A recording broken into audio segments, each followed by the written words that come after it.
तो आरएसएस की ताकत क्या है, उस अनाउंसमेंट से आप समझ सकते हैं। हालांकि बार बार जब राजनीतिक सवाल आरएसएस के गलियारों में जाते हैं तो आरएसएस इससे हमेशा इनकार करता रहा है, लेकिन विपक्षी दल जितने आक्रामक बीजेपी पर नहीं रहते, उससे कहीं ज्यादा आक्रामक वो आरएसएस पर रहते हैं।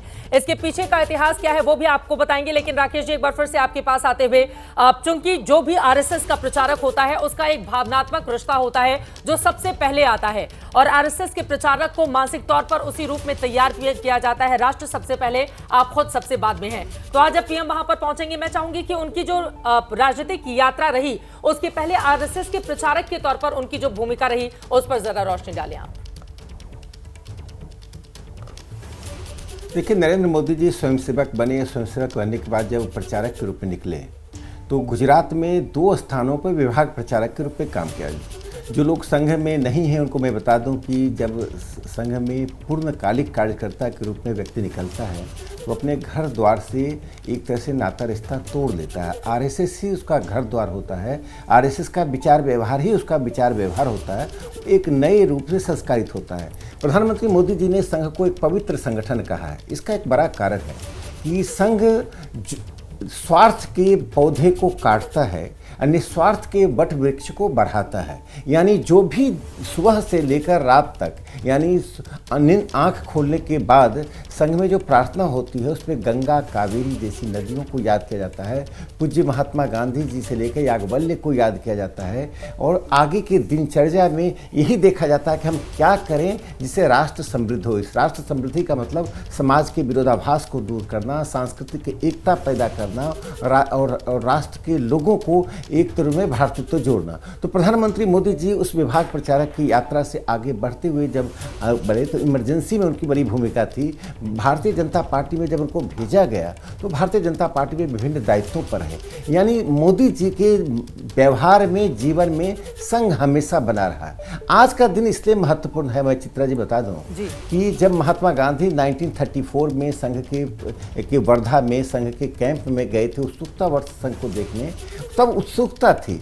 1947 के 16 सितंबर को दिल्ली में संघ के कैंप में गए थे, जो एक सेवा बस्ती, जिसको हम दलित बस्ती भी कहते हैं लेकिन हम संघ उसे सेवा बस्ती कहता है, उसमें बड़ा कैंप था। महात्मा गांधी जी ने लगभग 40 मिनट का उद्बोधन दिया था, संघ के स्वयंसेवकों से वार्ता हुई थी। जयप्रकाश नारायण 1973 में जनसंघ के अधिवेशन में गए, 77 में आरएसएस के कैंप में गए। यह इसलिए कहना महत्वपूर्ण है कि प्रधानमंत्री नरेंद्र मोदी जी संघ से अक्षुण्ण रूप से जुड़े रहे। संघ से कभी ना उनका टकराव हुआ, न वे अलग हुए। संघ उनके मन में बसता है। इसलिए संघ में हेडक्वार्टर जाना महत्वपूर्ण का 2 कारण से है कि राज्य और संघ के बीच में जो एक दीवार खड़ी थी उसको प्रधानमंत्री नरेंद्र मोदी जी ने तोड़ दिया।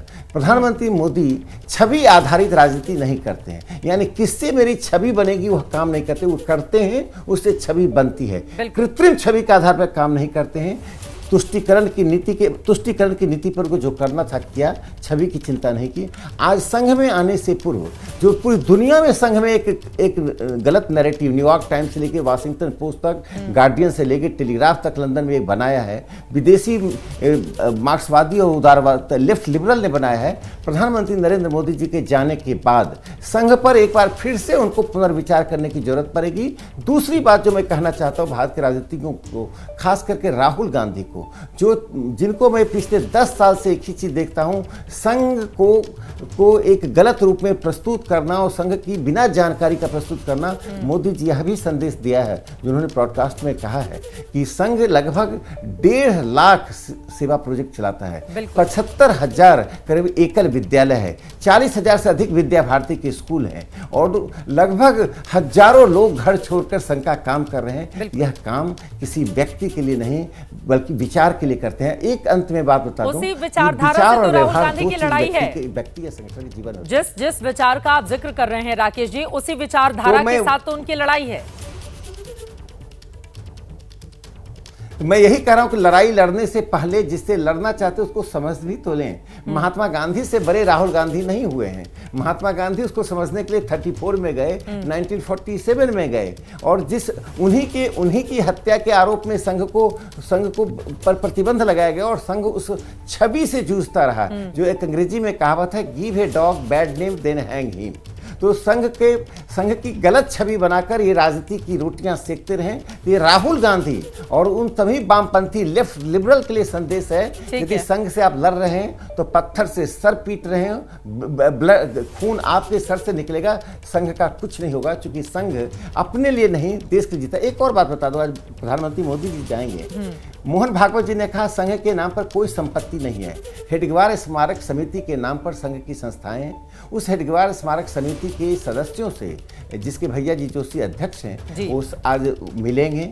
और एक बड़ा चिकित्सालय, मुझे याद है कि मैं जब गया था, मैं स्वयं नेत्रदान वहाँ करके आया था, तो एक बड़ा चिकित्सालय संघ ने जो खोला है, संघ के स्वयंसेवकों की प्रेरणा से खुली है, वहाँ प्रधानमंत्री जाएंगे। तो एक जो सबसे कायदे की बात है, संघ अपने कार्य को ईश्वरीय कार्य कहता है, इसका डिवाइन के लिए काम करना कहता है, देश के लिए किया गया कार्य ही संघ के नाम से कोई संपत्ति नहीं है। लेकिन राजधानी दिल्ली में जब इतनी बहुमंजिला इमारत बनती है संघ की, और थोड़े दिन पहले ही उसका उद्घाटन भी हुआ है, तो फिर ये सवाल राकेश सिन्हा जी पूछे जाएंगे। मैं आपके पास आऊंगी, बहुत सारे सवाल हैं जिसका जवाब आपको देना है, लेकिन संघ की ताकत क्या है इस बात से समझिए। आरएसएस ने आधी रात को अटल बिहारी वाजपेयी के मंत्री का इस्तीफा मांग लिया था। पूरी कहानी आपको बताने वाले हैं। 2004 के चुनाव में एक अधिकारी से आरएसएस चीफ इतने ज्यादा नाराज हो गए थे कि बीजेपी से मुंह मोड़ने तक की खबरें निकलकर सामने आई थी। आरएसएस के दबाव में एक वक्त पर जनसंघ अध्यक्ष को भी इस्तीफा देना पड़ा था। इसी के साथ आप समझ सकते हैं आरएसएस की ताकत क्या है, और इसी के साथ ही साथ बार बार जिक्र किया जाता है किताब का, उसका उस सवाल का जवाब देंगे। लेकिन जल्दी से मेघा का हम लोग कर लेते हैं। मेघा, प्रधानमंत्री नरेंद्र मोदी कितनी देर में पहुंचने वाले हैं, क्या जानकारी मिल रही है? लगभग 15 मिनट चित्रा, लगभग 15 मिनट में आपको स्मृति मंदिर पर प्रधानमंत्री दिखने चाहिए, वो वहाँ पहुँच जाएंगे।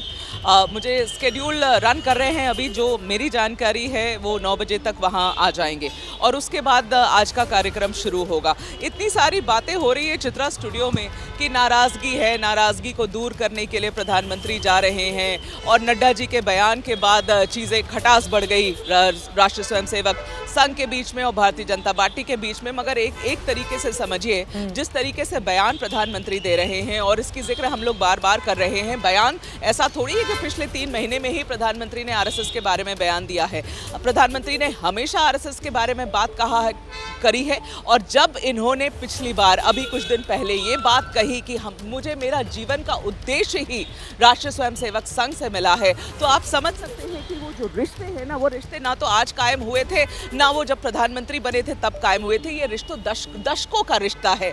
जो प्रचारक रह चुके हैं, जिनका आप एक तरीके से कहिए एक अंश है, आरएसएस के एक अंश ही है प्रधानमंत्री, और उसकी बात वो आजकल थोड़ा खुल के कर रहे हैं। एक दूरदर्शिता दिखाता है ना चित्रा, एक दूरदर्शिता दिखाता है प्रधानमंत्री क्या से सोचते हैं, किस तरीके से आरएसएस और भारतीय जनता पार्टी के रिश्ते अब अभी उनके साथ, जब उनके नेतृत्व में सरकार चल रही है, तो कैसे होने चाहिए। और देखिए, आरएसएस ने हमेशा साथ दिया है भारतीय जनता पार्टी का, लेकिन पिछले 3 चुनावों में जो कि क्रिटिकल चुनाव थे भारतीय जनता पार्टी के लिए, उसमें आरएसएस ने जिस तरीके से मजबूती से हाथ पकड़ा है भारतीय जनता पार्टी का, तीनों जगह जीत दिलाई है। उसके बाद ये ऑफकोर्स पहली बार मिलेंगे राष्ट्रीय स्वयंसेवक संघ सरसंघचालक से, मोहन भागवत से प्रधानमंत्री जी, तो मुलाकात ये बड़ी खास तो जरूर है चित्रा। क्या बात इनकी होगी, मगर इसको फिर इलेक्शन से जोड़ना नहीं चाहिए। कुछ लोग ये कह रहे हैं कि आने वाला बिहार का इलेक्शन है, वो भी मुश्किल है, वेस्ट बंगाल का इलेक्शन है, वो भी मुश्किल है,